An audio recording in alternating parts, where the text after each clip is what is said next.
இப்போ இந்த வீடியோவில் பார்த்த மாதிரி யங் பீப்புள்ஸ்க்கு நிறைய heart problems and heart issues வரத நம்ம நிறையா என்கவுண்டர் பண்ணிட்டு இருக்கிறோம். அவங்களுக்கு என்ன பிளட் ப்ரெஷர் இருக்குதா, இல்லை சர்க்கரை நோய் இருக்குதா? கண்டிப்பாக இதெல்லாம் இருக்க வாய்ப்பே கிடையாது.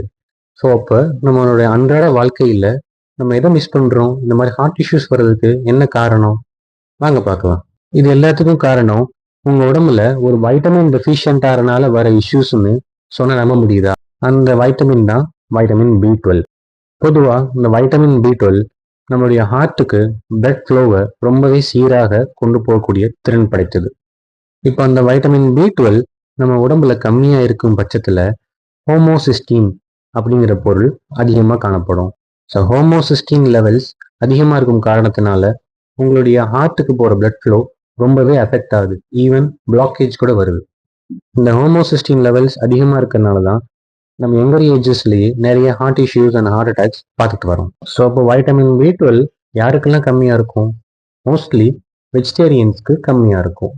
தென் ரொம்ப லாங் டேர்ம் ஆசிடிட்டி இருக்கிறவங்களுக்கு கம்மியாக இருக்கும்.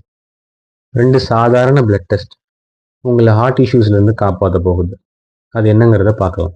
அந்த டெஸ்ட் என்ன அப்படின்னா, உங்களுடைய உடம்புல vitamin B12 levels and homocysteine levels எவ்வளோ இருக்குங்கிறத செக் பண்ணி பார்க்கறது நல்லது.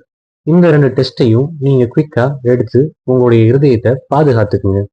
Keep your heart healthy. இந்த மாதிரி மெடிக்கல் அவேர்னஸ் பற்றின ரீல்ஸை தெரிஞ்சுக்க இந்த பேஜை ஃபாலோ பண்ணிட்டு தெரியாத உங்கள் ஃப்ரெண்ட்ஸ் அண்ட் ஃபேமிலிக்கு ஷேர் பண்ணுங்கள். டாட்டா.